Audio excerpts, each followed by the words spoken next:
Desculpa, Lu, mas se eu penso que uma sociedade humana começa a insurgir contra ela própria, é uma sociedade em decadência. Que futuro nós teremos? Como é que eu posso dizer para essa menina não matar aquela outra, ou o rapaz não matar aquele outro, se a gente consente que a mãe deu um tiro na barriga e mate seu próprio filho? Quando você esclarece essas meninas, elas desistem do aborto, gente, elas desistem, elas têm seus filhos, elas são felizes, a gente acompanha. Mas às vezes elas são abandonadas pelos pais das crianças. Eu estou falando só que eu entrevistei, viu, Elba? Compreendo, não estou defendendo nem nada. Porque as que eu entrevistei, por exemplo, uma tinha 17 anos, o pai da criança tinha abandonado, ela não tinha respaldo dos pais. A mãe aconselhou, ninguém amparou. A Sara também quer falar. Vamos lá, Sara, que isso é uma democracia. Eu detesto cortar as pessoas. A minha mãe me ensinou muito bem a como ser educada e não cortar as pessoas. Mesmo, então, eu tenho uma dificuldade muito grande de interromper. Então, ainda mais, né? Não, eu não faço jus a uma pessoa. Para mim, todas as pessoas são iguais. Todo mundo tem a sua opinião. Com a educação, todo mundo pode então, falar. Na verdade, eu queria pedir... Você pode mudar de opinião também, se você quiser. Com licença, para Elba, e falar que, não, à vontade. Isso aqui é um debate. Do fundo do meu coração, nem todas as mulheres em situação de aborto no Brasil têm uma Elba Ramalho como melhor amiga para dar conselho e suporte. A mulher de hoje, ela também está numa grandíssima saia justa, e a mulher que mais pratica o aborto, a mulher negra, pobre e periférica, ela não tem uma Elba Ramalho para estar que sendo menos como fazem aborto rapidamente.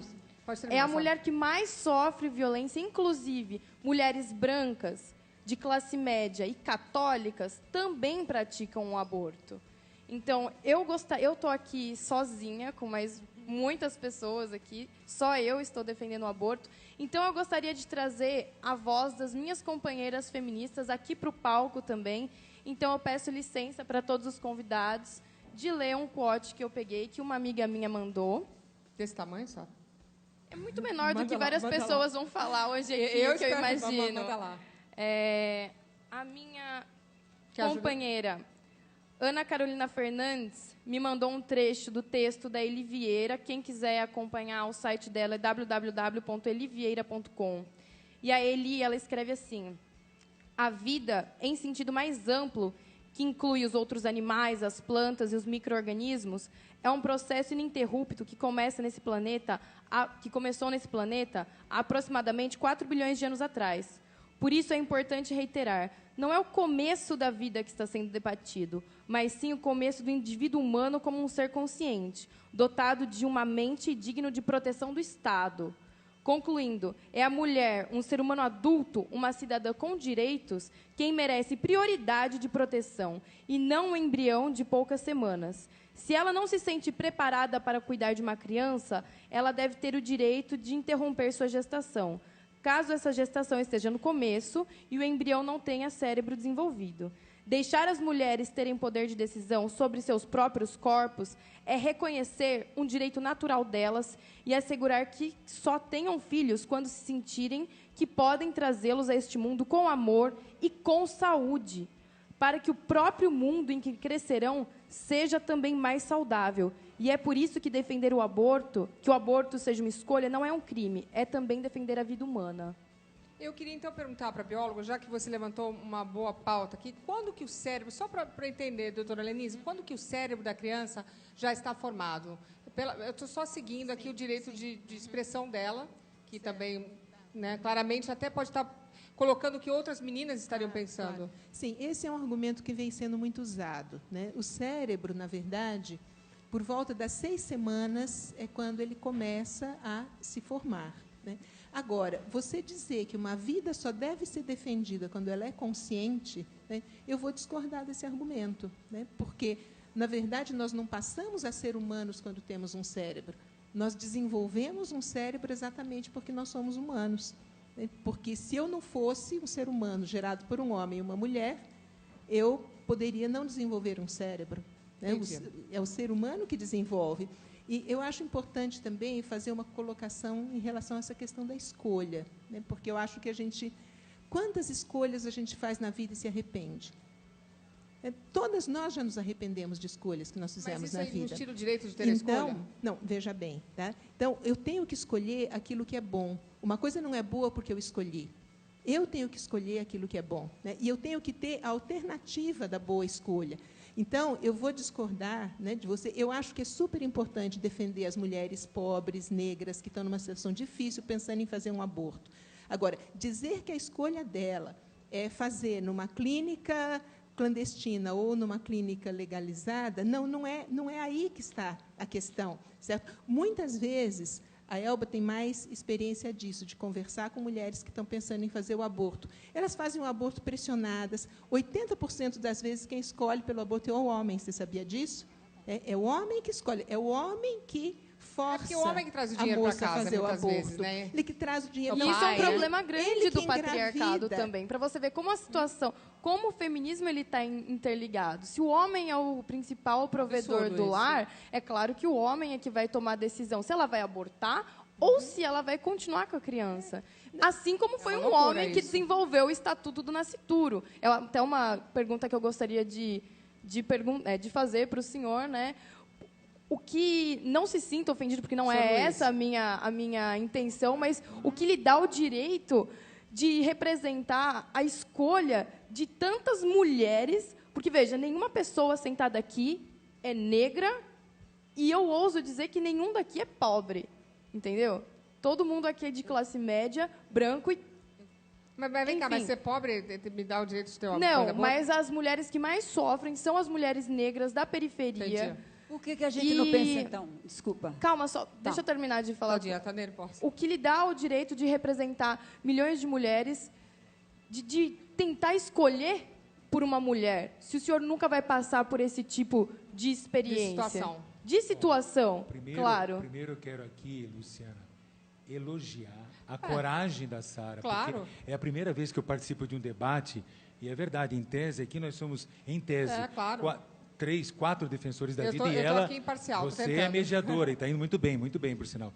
Ô, Sara, você vai precisar assistir esse filme, com todo respeito também, pelo amor, não é provocação, nada. O Blood Money. Porque, o Blood Money, que é o aborto legalizado nos Estados Unidos, mostra o que já aconteceu. Louca para assistir. Você já viveu lá, né? 40 anos já legalizou o aborto. Então, veja bem, isso que você fala, eu concordo totalmente com você. Eu quero lhe aplaudir por isso.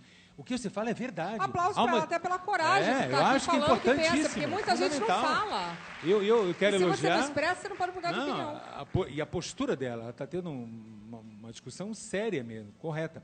Agora, deixa eu falar uma coisa importante. Isso que você fala é verdade, agora por quê? Há uma omissão dos governos em todos os níveis, governos municipais, estaduais. Você já viu, Luciana, você que é da televisão, alguma televisão do Brasil fazia em algum desses 30 anos últimos alguma campanha educativa para mulheres pobres que não têm acesso à escola, que não têm médico, Isso não acontece nem nas redes de saúde, quanto mais na televisão, que é um instrumento poderoso para orientar as pessoas. Falar isso que nós estamos falando aqui, talvez tem pessoas, Sara, concordo com você, que não vão nem entender nossa linguagem, mas vão a sofrer. Eu sei que os homens pressionam, e nós, no Congresso, tentamos fazer, eu tentei como deputado, fazer uma lei que dificultasse muito mais para o homem, aumentando as penas para o homem que se omite da paternidade, porque hoje tem o DNA. A ciência evoluiu e hoje, com o óvulo recém-fecundado, você já sabe que já pode comprovar a paternidade. E o homem é obrigado a fazer. Não pode ficar sobre os ombros da mulher. Agora, eu entendo a sua posição, porque quando eu falo do direito da mulher, agora nós temos que lembrar, aqui mesmo, nessa sala que nós estamos aqui, falando com milhões de pessoas, não existe direito absoluto nesse mundo. O meu direito aqui termina quando começa o de Elba. O de Elba termina quando começa o da Lu. E eu tenho que respeitar o seu direito de expressão, de se manifestar como está fazendo. Agora, nós temos que respeitar o direito desse outro que foi mostrado aqui, não tem jeito. Mas e o direito ao meu corpo? Pois é, mas aqui tem um outro corpo, aí que está o problema, Sara. Se não tivesse outro corpo, você estaria daí 100%. Como é que você vai discutir com esse corpo que está aqui? Eu posso lhe matar? É duro, é complicado. Mas esse outro corpo não está dentro do meu corpo? Mas não é o meu corpo que vai passar por uma grande modificação. Para colocar, desculpa, mas eu vou ter que colocar. Já falamos do documentário Blood Money, aborto legalizado, estreou no Brasil e reacendeu a discussão sobre o assunto. Coloca aí um pedacinho para a gente assistir. A gente volta aqui para o palco depois.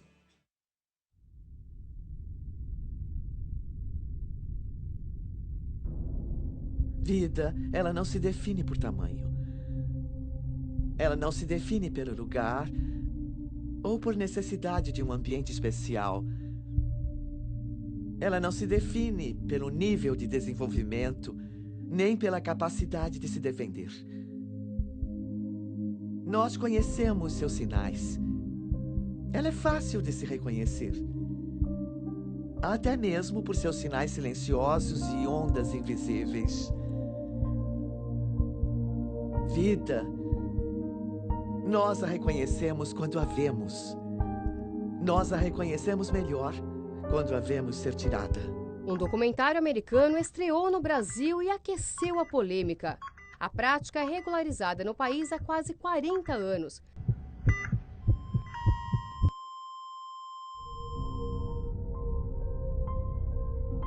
Olá, eu sou Alvida King. Meu tio, o Dr. Martin Luther King Jr., disse uma vez: a injustiça em qualquer lugar é uma ameaça à justiça em todo lugar. Este filme aborda o ato do aborto e as suas consequências.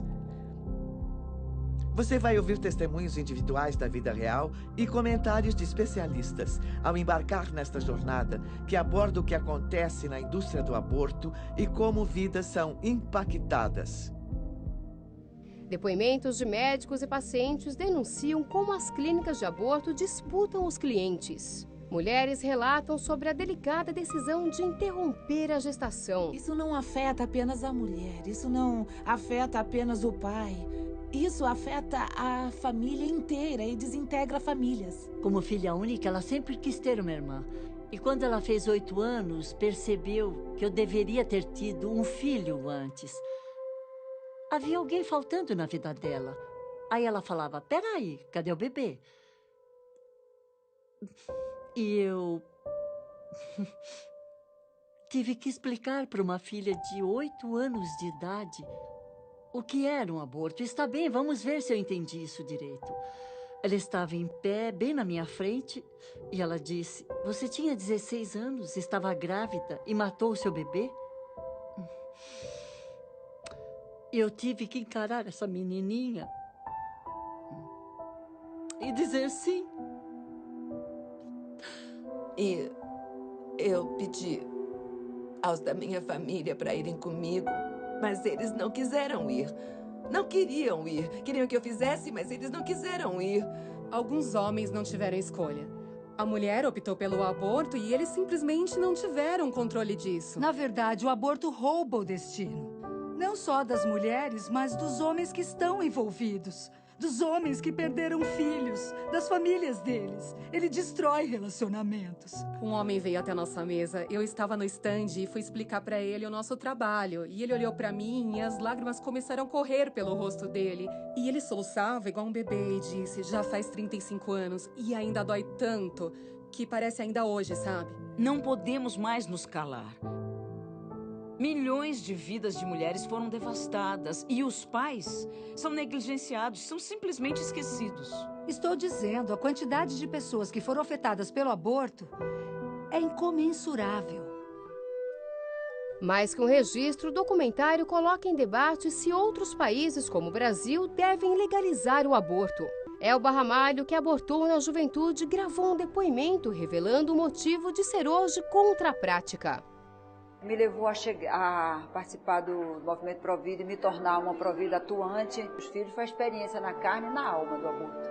E quando uma pessoa passa, uma mulher passa por isso deixa marcas profundas na mulher. Então foi a minha forma de ressurgir, de me remodelar, de me reestruturar, de ganhar confiança e capacidade de produzir a vida quando no momento da minha vida eu produzia a morte. E a gente não está aqui para produzir a morte. O mundo precisa de pessoas que produzam a vida, produzam a paz, produzam o bem comum.